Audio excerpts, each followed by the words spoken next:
Serious, what screams stay the duck away from that person? I was walking home after work one night, and the guy on the other side of the street walking the same way as me was yelling at himself, "I don't give a F. If I go to jail again, I do it again." Yup. I went into a gas station to wait it out a bit pretty quick. I didn't want to find out what he went to jail for in the first place. Always claiming to have the same problem you have, only worse. Lack of self-awareness, e.g. can pontificate to you about how important it is to be nice to people working at restaurants. Proceeds to be incredibly rude to someone working at a restaurant that same day. Sorry if I seem rude by correcting you, but do you mean lack of self-awareness? I think you make a really good point, so it seemed worth it to suggest a change that might help clarify your meaning. Constantly going off about trivial things within an inappropriately aggressive/angry manner that makes you feel like if you say the wrong thing they'll do the same to you. Not just a complaint here and there or an amusing rant, but a real scary kind of anger.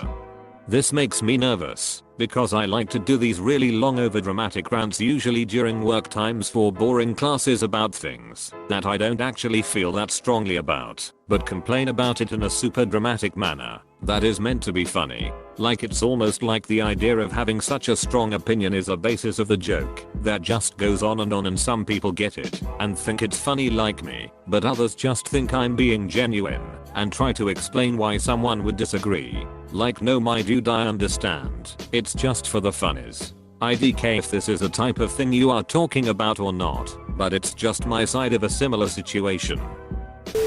People who say, "I'm not rude, I'm just honest/blunt." No Susan, you're being a beach. There is always a nicer way to say something.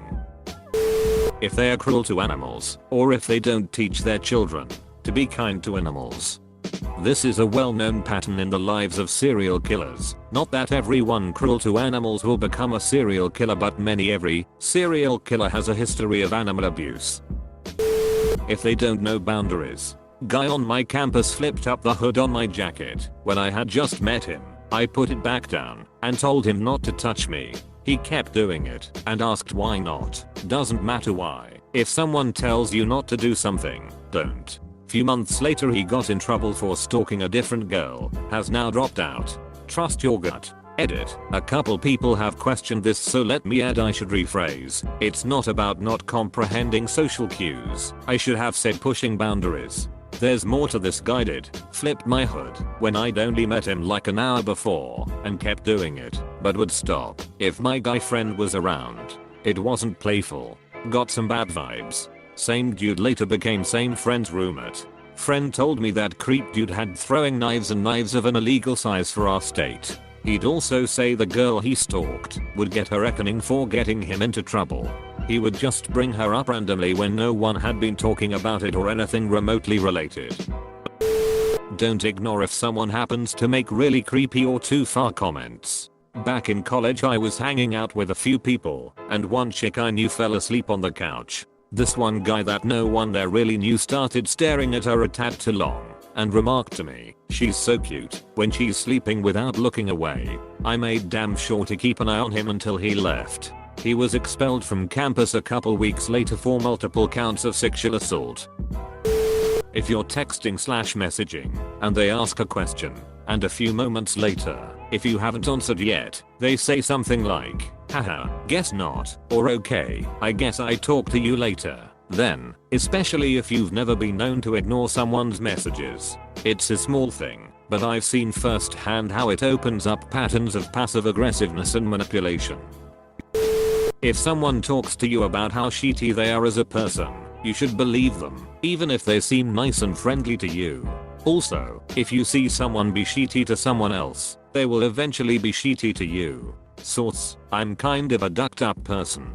A friend that cut contact with me for no reason a few weeks later. I'm actually a piece of shit. A friend that was nice to begin with, but slowly became more and more toxic and condescending the longer I knew him. I can be pretty manipulative sometimes. Someone who ended up manipulating me. When they tell you something they never tell anyone the very first time you talk to them. I've learned this the hard way. Emotional manipulators will draw you in with a sob story, but at the same time, try to make you feel special by saying they trust only you. I was hooking up with this dude and the second time we hung out he told me about this traumatic experience he had. I had/have no emotional attachment to this person, so I brushed it off with that's a weird thing to tell a stranger. A couple months later his ex-GF came out with all of these abusive insane texts he sent her. So, ding ding. Lack of empathy, mocking or belittling you in any way. Constant need to flaunt knowledge of something. This usually sets the stage for toxicity later. Life is too short to have these folks in your life. When within the first conversation you have with them, they say anything, like I'm a trustworthy person. You see them start posting about a new business opportunity, to become your own boss, and make easy money. They'll ask you to hang out, and it will turn into a sales pitch for a pyramid scheme. When they try too hard to force a relationship with you, instead of allowing it to grow. When a stranger does this, and it's on a short time scale, minutes, maybe hours, it's called forced teaming, and it can be the sign of a genuine predator. If so, they're probably going to try to get you to go with them to a private location, where they feel more comfortable doing whatever awful thing they were planning on the first place. These people will also ignore your nose, often trying to be charming or nice to cover up the fact that they are ignoring your wishes. When acquaintances, people you meet at work, etc., do this, invite you to too many things, share personal stories before it's appropriate, etc., I generally find it's a sign of someone with unstable emotions and poor boundaries. This person is desperate for connection, and they end up glomming onto anyone they can get their tentacles on. A person like this can suck you dry if you don't have good personal boundaries yourself. Girls that think saying shit like, if you duck with me, I'll be your worst nightmare, makes them quirky and cool instead of totally insane. In terms of friends or significant others, stay the duck away. Some dude at a party tried to jump into bed with me to sleep. Instant hell no. The dude was a creep. Kicked him the duck out pronto, even though it wasn't my bed. The dude gave off serious grappy vibes while I wasn't in bed with him. I'll be damned if I'm going to sleep anywhere near him. So, basically anyone that invades my personal space while I'm drunk. If they have no social tact or emotional awareness, people like this like to say rude, hurtful and offensive things under the guise of being blunt. When looking at them causes your gut to cramp with unease. Your gut recognizes danger, even when your mind says, but they are not dangerous at all. Every damn time I've had that gut reflex, the person it's about has been psycho, dangerous, or both. When all their ex-girlfriends are crazy. Dude, the only common denominator in all your relationships is you. Anyone who tells you they have multiple illnesses within the first 10 minutes of meeting them. I'm supportive of mental health issues, and hey, if you have an illness or even 3, you can't control that. But in my experience, people who define themselves by said illnesses to the point where it's the first thing they are telling a total stranger are usually people who end up being toxic in my life.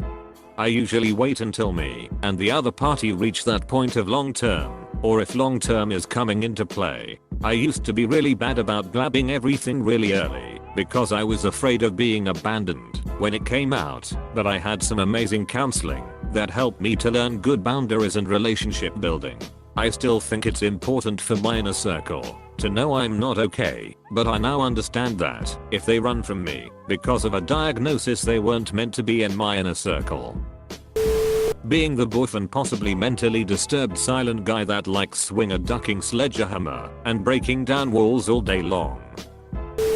Crazy eyes. Cannot believe that some people still don't recognize them. I'm making a point to point them out to friends now. Charles Manson is a great example. And there are a few pairs in my office. Agreed.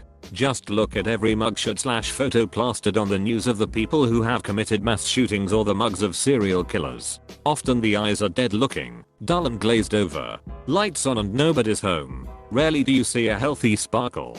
Manson had those crazy eyes that were always wide open and surprised looking, but still with that dullness to them. The eyes tell a lot. If you notice that you start changing as a person only a few weeks after starting to hang out with them, if they give you a ton of compliments right when they first meet you. Pretty much everyone I know who has done this has turned out to be a sociopath. There are many, but probably the most unique one I think I personally feel is people that are obsessed with discounts.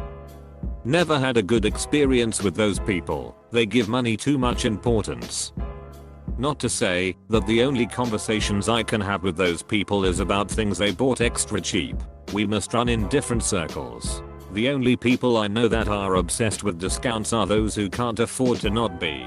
My grandparents, who live on social security. A close friend's family to adults with 7 kids, ranging from 2 to 17.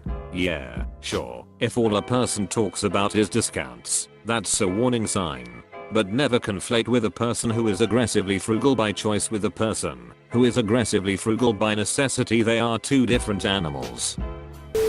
I found this out the hard way, but never befriend someone that is always telling you about people or groups of people that are out to get them or take advantage of them. Next thing you know, you'll be the one out to get them. How do I know? My former friend and her husband would always complain about other friends that wronged them somehow and how their friendship is over. Or when the husband got a DUI, the cops were out to get him. I should have known, but I was young and naive. I believed them. Their accusations seemed normal of the person. Either way, I ended up moving in with them in another state. 4 months later, I had supposedly taken advantage of them and accused of stealing things on my way of moving out. Even though I paid rent on time and sometimes more than they were asking, and was generally a clean and pleasant person. But no, I was just the next person on the list to burn them. If the person is in a position to have power over anyone else in any situation, and they use it as an opportunity to be assholes just because they can, talking down to a server, leaving a poor tip, the boss who looks to stick it to their reports, the mean teacher who is already angry at the class on day 1, the parents who think their adult offspring owe them forever just for existing. Anyone can have a bad day, but people who routinely abuse their power to exploit others are natural parasites. They lack that core moral center that normal people have. Anyone that is proud of hating another group. Anyone that is proud of hating, for example, gay people, religious people, straight people, trans people, different races of people. Generally, if hate is considered a point of pride for anyone, regardless of what it is, they generally have other problems. Except Nazis, since apparently the universal law of evil has decreed them to be universal villains. Joke disclaimer here. When they are standing out on the sidewalk yelling, and they clearly aren't using Bluetooth or actually addressing anybody, but are carrying on as if they were fighting with a person. I saw a person arguing with a street parking sign once. That was sad, but made me happy I was on the 3rd floor. But that's definitely a red flag if you see someone having a very loud argument with a sign. I'm surprised I haven't seen this yet. For me it's when they can't see themselves in the wrong, like ever, and from experience these people are the ones who play the victim when you confront them about anything. Sadly, sometimes it takes a long time to find out that a person is like this. I knew her from grade 9 to 12, and in that time, she had 6 different boyfriends, which, for a high school student, not entirely out of the ordinary. However, for her, she would cheat on each of her boyfriends with her next boyfriend. I learned very early on that once a cheater always a cheater isn't normally too far off the mark. If a person you really like goes, "Don't get close to me, I'm broken and I will hurt you," whatever you do not attempt to prove them wrong. It never ends well. I would say a teardrop tattoo near their eye. Edit. For those who don't know, usually it stands for a murder when it is filled in, attempted murder when it is just an outline. In some countries it just means a long prison time.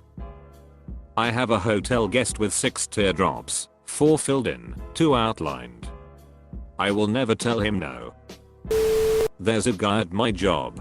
He literally told us, "I'm not retarded, but I know there's something wrong with me. Yeah, I tend to stay away from him as much as I can. He's ducked up from all the drugs he did in the past. How he still has a job, I have no ducking clue."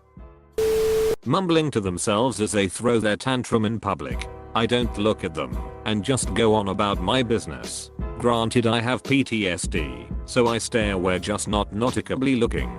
Some days it is nice to be 6'4", 300 lbs,